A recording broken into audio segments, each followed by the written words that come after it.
दोस्तों, आनंद लेखनी ब्लॉक में आपका हार्दिक स्वागत है। आज हमने पाताल भुवनेश्वर में पाताल भुवनेश्वर जी के दर्शन किए और गुफा के अंदर जाना मतलब मोबाइल ले जाना वर्जित है।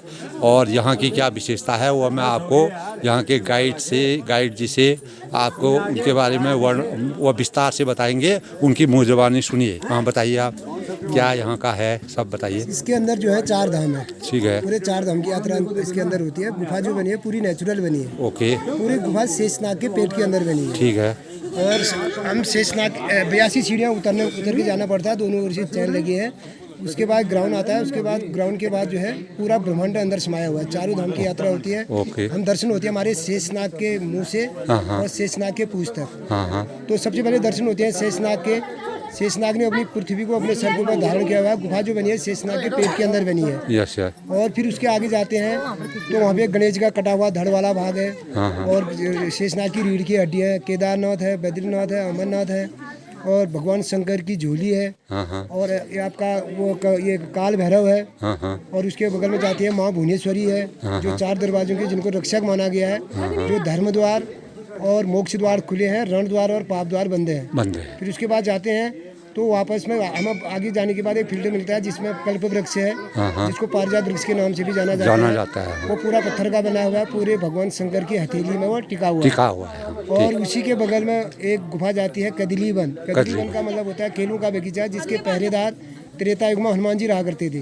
जब वही राम और लक्ष्मण को पाताल में ले जाता है तो हनुमान जी उसी पाताल लोक से उनको वापस पृथ्वी में लाते हैं। उसी के बगल में एक छोटी सी गुफा है जिसमें मार्कंडेय ऋषि ने 10,000 बरस तपस्या करके मार्कंडेय पुराण लिखा था। ठीक है। उनका आसन लटका हुआ दिखाई दे रहा है। अंदर से उनकी काली छाया दिखती है। जो अभी कलयुग का व्यक्ति अभी भी दर्शन करता है उनका। उनके दर्शन करने से आदमी की अल्पायु मृत्यु नहीं होती है, आदमी दुर्घटनाओं से बचता है। फिर उसके नीचे जाते हैं तो ब्रह्मा जी का 5वां सर है, कटा हुआ सर, जिसको कहते हैं ब्रह्म कपाल। तो वहाँ पे ब्रह्मा जी की पूजा नहीं होती, वहाँ पर केवल पितृ तर्पण किया जाता है।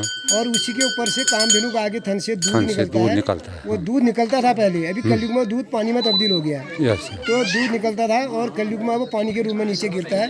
तो वहाँ पे ब्रह्मा जी की पूजा नहीं होती है, वहाँ पे केवल तर्पण होता है। ओके। जैसे किसी पितृ का छूट जाता है तो श्राद्ध पक्ष में उनका तर्पण होता है, जिससे उनका मोक्ष प्राप्त। इसके अलावा कोई निसंतान व्यक्ति भी है तो अपने जिंदे में भी तर्पण करवा सकता है। ओके।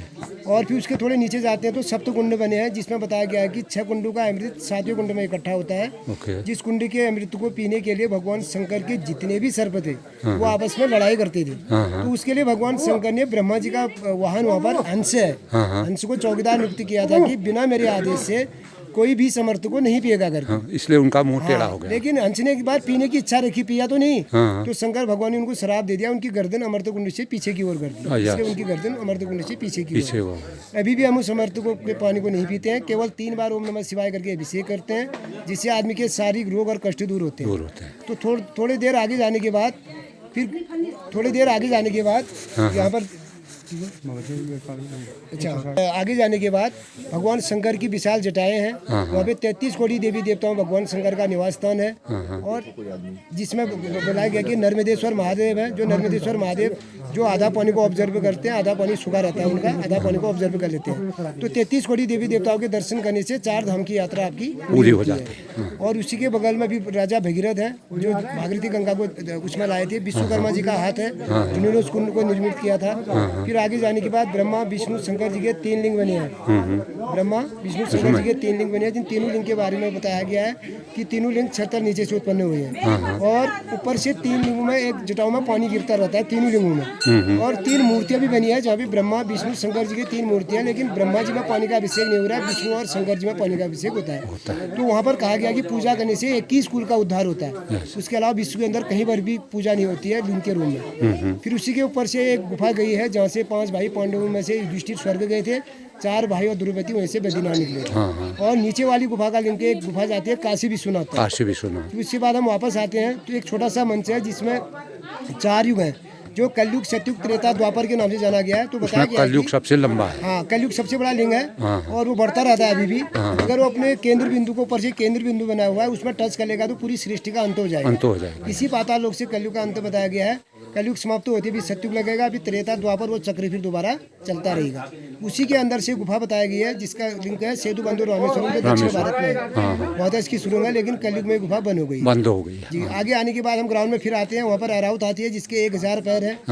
1000 पैर बताया गया जो हवा में भी उड़ता था, जल में भी तैरता था, थल में भी चलता था। यस तीनों गति थे इनके, जल थल वायु, और 7 सूंड थे उनके, 7 माथा, जिसमें से एक सूंड दिखा रखे, एक माथा दिखा रखा है। अराउत हाथी के पाँव के बगल में जो 1000वें पाँव में भगवान शंकर का मनोकामना कमंडल है, जिसके बारे में बताया गया कि लोग पाताल भुवनेश्वर की पूरी यात्रा करने के बाद भगवान शंकर के कमंडल में हाथ जोड़ के अपनी मन्नत मांग सकते हैं। तो कहते हैं कि भगवान शंकर उनकी मनोकामना को पूरी करते हैं। पूरी करते और यहीं पर आप यात्रा समाप्त होती है। दोस्तों ये थी पाताल भुवनेश्वर की हमारी यात्रा। पंडित जी ने विस्तार से, यहाँ के जो गाइड हैं पंडित भी हैं, और उन्होंने बड़े विस्तार से उनको इनकी इसकी बड़ी सूक्ष्म जानकारी है, उस जानकारी के बारे में हमको बताया।